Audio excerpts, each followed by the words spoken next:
Hola, ¿qué tal, hermanos? ¿Cómo andan? El Señor los bendiga. Bueno, siguiendo acá, ¿no?, la palabra de Dios en este tiempo a través, ¿no?, de las redes, a través de Zoom, a través de tantas cosas, pero aprendiendo al fin, ¿no? Y estudiando su palabra y estudiando lo que Él quiere hablarnos en este tiempo. Bueno, en esta ocasión seguimos con Lucas, ¿sí? Esta ya sería, si no me equivoco, una tercera parte de Lucas, ¿no?, del capítulo 9. Hoy veríamos del versículo 28 al 43, ¿no? Y algo tremendo ocurre, ¿no? Y algo maravilloso ocurre en este pasaje, ¿no? Es algo tremendo, la verdad que es una de las cosas más maravillosas. Es más, está la respuesta a lo que habíamos quedado en la clase anterior o el video anterior, ¿no? O en el que había quedado una pregunta dando vuelta, ¿no? Pero en Lucas capítulo 9, los versículos anteriores, hablaba de negarse a sí mismo, de tomar la cruz, ¿se acuerdan? Palabras muy fuertes de parte de nuestro Señor. Y bueno, y dice el versículo 27, que era la pregunta a contestar, y dice: yo os digo en verdad que hay algunos de los que están aquí que no gustarán la muerte hasta que el reino de Dios venga. Y tenía que ver con lo que iba a suceder ahora, ¿no? Algo tan poderoso, tan fuerte, tan tremendo iba a pasar que parecía que no iban a ver la muerte, ¿no? Más que nada esto que Jesús decía, hay muchos comentarios o varios comentarios que hablan con respecto a esto, ¿no? A esta situación, a esto que iba a pasar y que iban a suceder, y que unos 3 discípulos iban a ser testigos de algo impresionante, algo que nunca habían visto hasta ahora, porque a Jesús lo habían visto de una manera, pero bueno, esta situación lo cambiaba todo. Y dice así: y aconteció como 8 días después de estas palabras, después de todo lo que había pasado, ¿no?, y de todo lo que Jesús decía, ¿no?, de negarse a sí mismo, ¿no?, el que se avergonzaba de él, ¿no?, y todo lo demás. Decía que 8 días después de estas palabras, él tomó a Pedro, a Juan y a Santiago y subió al monte a orar. No era muy común que tomara a sus discípulos y se los llevara aparte y estuvieran juntos y oraran y buscaran a Dios.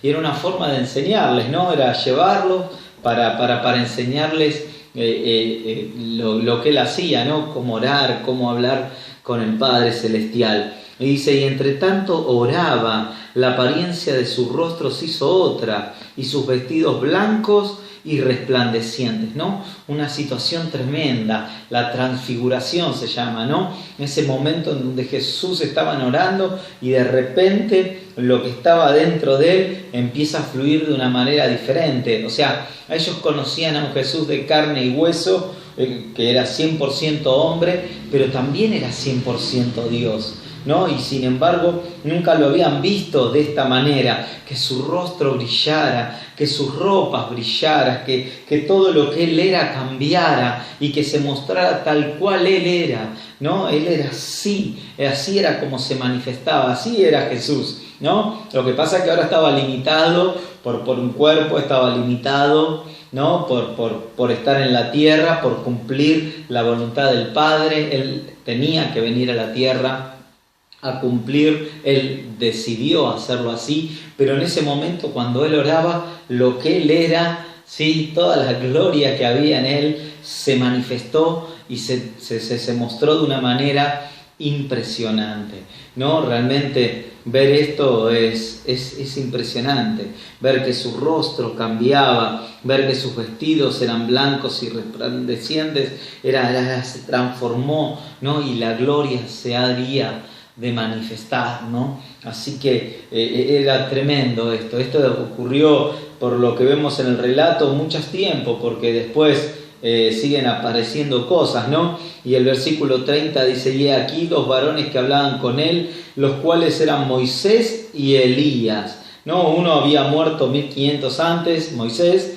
y otros dicen que murieron 900 años, así, que era Elías, ¿no? Aparecieron los dos ahí, ¿sí?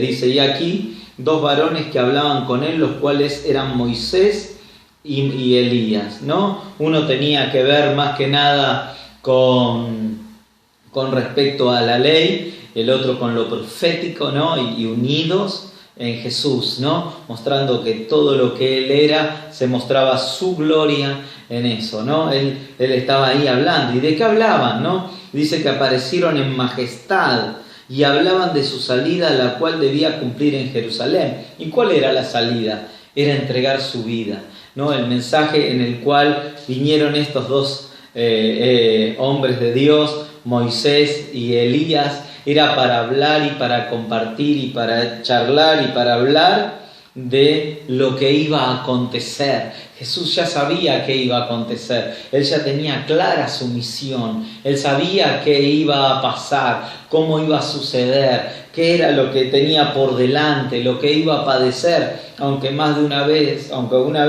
lo hemos visto más de una vez, porque fue 3 veces cuando fue a orar al Getsemaní, ¿no? Iba una vez, salía una vez, salía una vez y salía, y en esas oraciones Él decía: pasa de mí esta copa, ¿no? Si se podría pasar esta copa, pasala, pero que no se haga mi voluntad, sino la tuya, le decía el Padre, ¿no? Y qué tremendo esto, porque Jesús sabía que tenía que padecer y que tenía que dar su vida, pero que no iba a ser su vida, no era lo que iba a ser lo que Él quería, no con su vida, sino que iba a ser lo que Dios quería que hiciera, ¿no? Y era tremendo, ¿no? Entonces, hablando de su salida, hablando de lo que iba a pasar, mas Pedro y los que estaban con él estaban cargados de sueños, y cuando despertaron vieron su majestad y aquellos 2 varones que estaban con él, ¿no?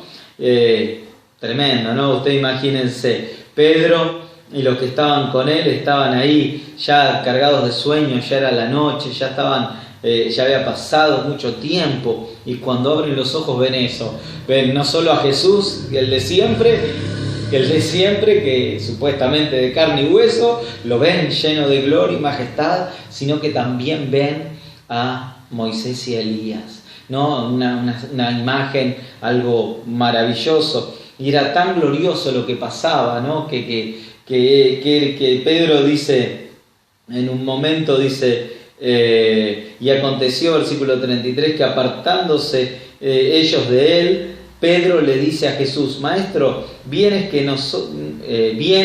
nos quedemos aquí y hagamos 3 pabellones o 3 enramadas, una para ti, una para Moisés y otra para Elías, no sabiendo lo que decía, ¿no? Qué tremendo esto. O sea, era tanta la gloria. Por eso el versículo 27 que habíamos leído, no iban a ver la muerte. Claro, después de ver de tanta gloria, no había muerte. Parecía que no iban a morir nunca. Querían quedarse ahí para toda la vida, ¿no? Entonces querían hacer una enramada, ¿no? No sabiendo lo que decían por todo lo que Jesús iba a suceder. Y también hay otros que dicen que como que los estaba poniendo en la misma altura a Moisés, a Elías y a Jesús, ¿no? Cuando Jesús es el primero en todo esto, ¿no? Hay comentarios que hablan de esta charla y de esto como diciendo no sabía lo que decía, pero tampoco no sabía lo que decía porque no entendía que Jesús tenía un plan y tenía que cumplirlo.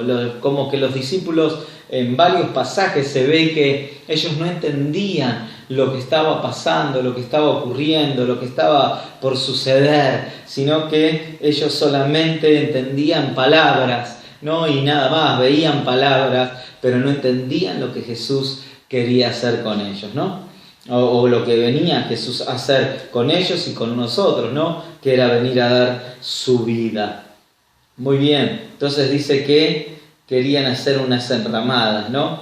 Y estando él hablando esto, vino una nube que los cubrió, y tuvieron temor ellos entrando en la nube. Y vino una voz de la nube que decía: Este es mi Hijo amado, a él oíd. ¿No? Qué tremendo esta palabra, ¿no? Dice que en ese momento una nube bajó, la gloria de Dios Padre, hablándoles, diciéndole: Este es mi Hijo amado, este es mi Hijo amado. No, ya lo había dicho en otro momento también: Él es mi Hijo amado, en quien tengo complacencia, Él es mi Hijo amado, a Él oíd, a Él oíd. Creo que esa es la frase más impresionante, ver a Jesús glorificado, ver a Jesús tremendamente transformado, ver a Elías, a Moisés, podían ver todo lo que, toda esa gloria y todo eso, pero cuando el Padre se manifestaba decían: a Él oíd.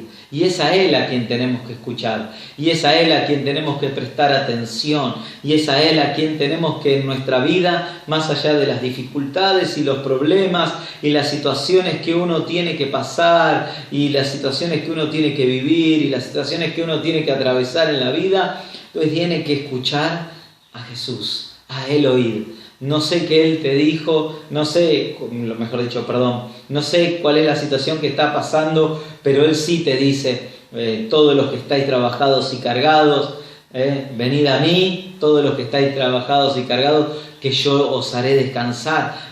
Promesas tremendas, palabras preciosas, palabras de Dios maravillosas en las cuales Dios nos llama y nos dice: tranquilo. ¿Por qué? Porque lo escuchamos a Él.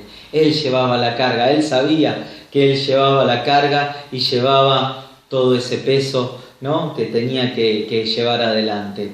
Pero es la verdad, es el meollo de este mensaje de hoy, aunque ahora veamos otras cosas, es el meollo, escuchar a Dios. ¿Por qué? Porque debemos escuchar a Dios en cada situación y en cada circunstancia. No esto...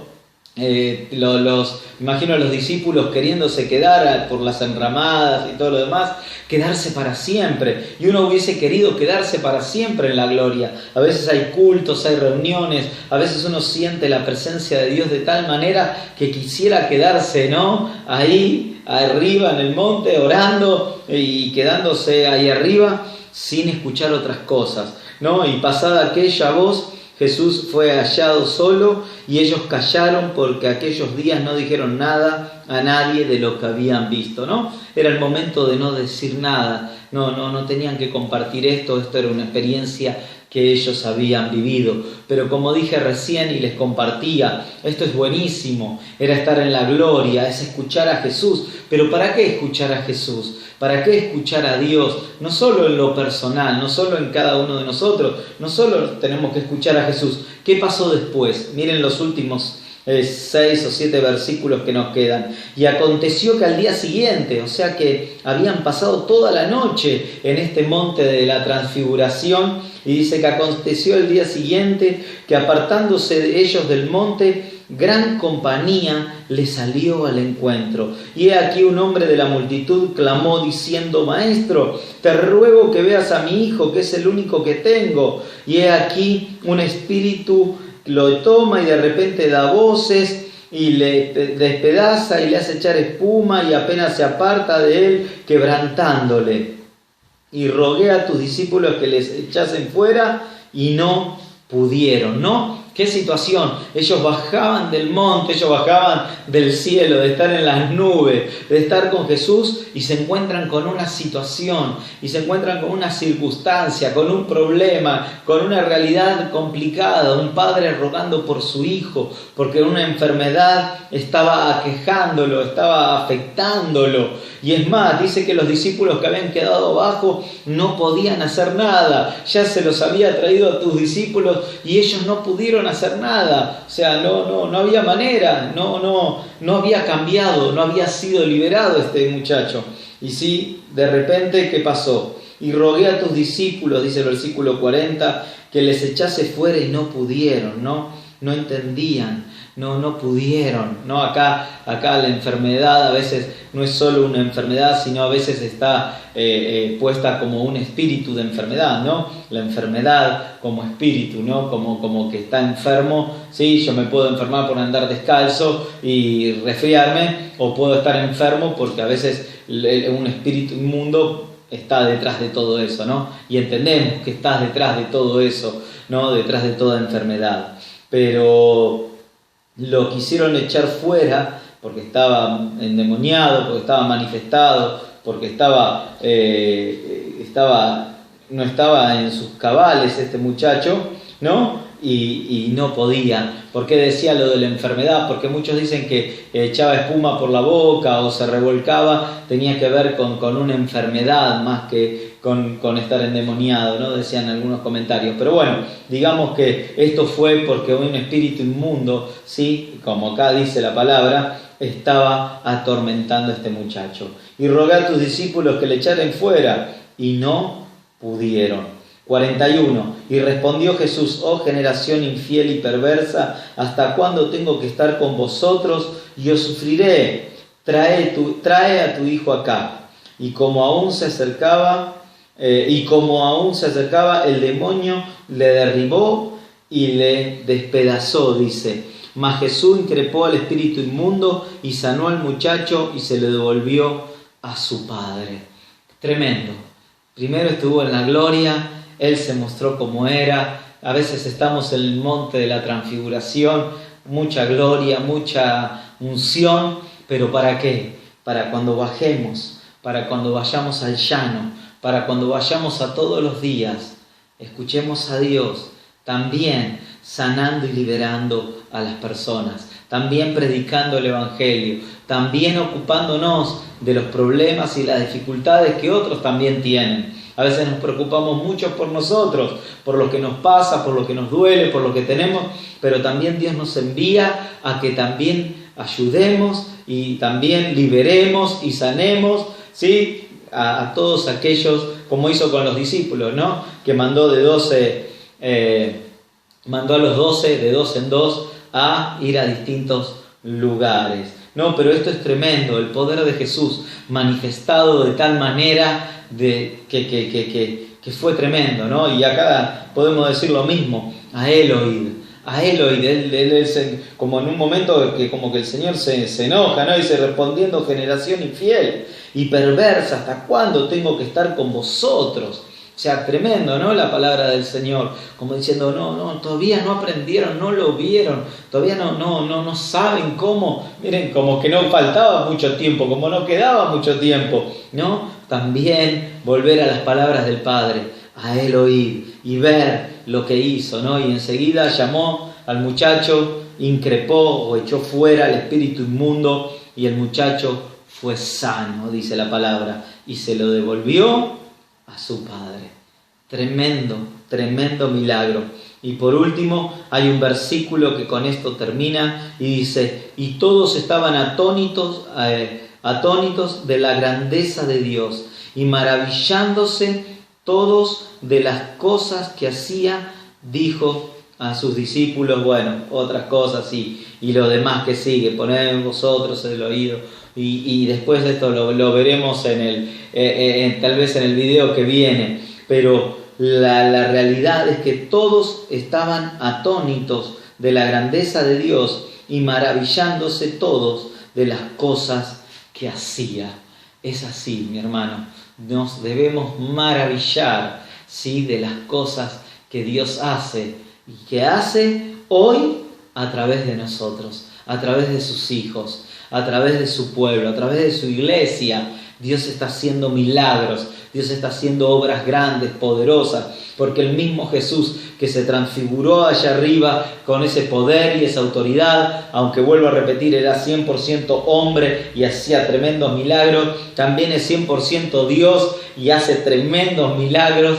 A ese tenemos que oír, porque la gente tiene que saber que hay un Dios poderoso, porque se tienen que maravillar, se tienen que quedar atónitos, ¿no? Se tienen que quedar perplejos de las cosas que nuestro Dios hace. Así que, mi hermano, este pasaje del versículo 28 al 43 no hace más que mostrarnos que debemos escuchar a Dios, como dijo el Padre, ¿no? Pero también entender que Jesús es el Dios Todopoderoso. Jesús es el Dios Todopoderoso. En la tierra, limitado en su cuerpo. Era necesario que se vaya para que el Espíritu venga, para que el Espíritu Santo venga. ¿A quién? A nosotros. Y nos llene, ¿para qué? Para que cuando bajemos del monte y estemos con el Espíritu y estemos con Dios, el Espíritu Santo nos ayude a transformar, a cambiar y a las realidades de las personas. Así que, mi hermano, que Dios te bendiga y bueno, y seguimos adelante con la palabra de Dios. Bendiciones.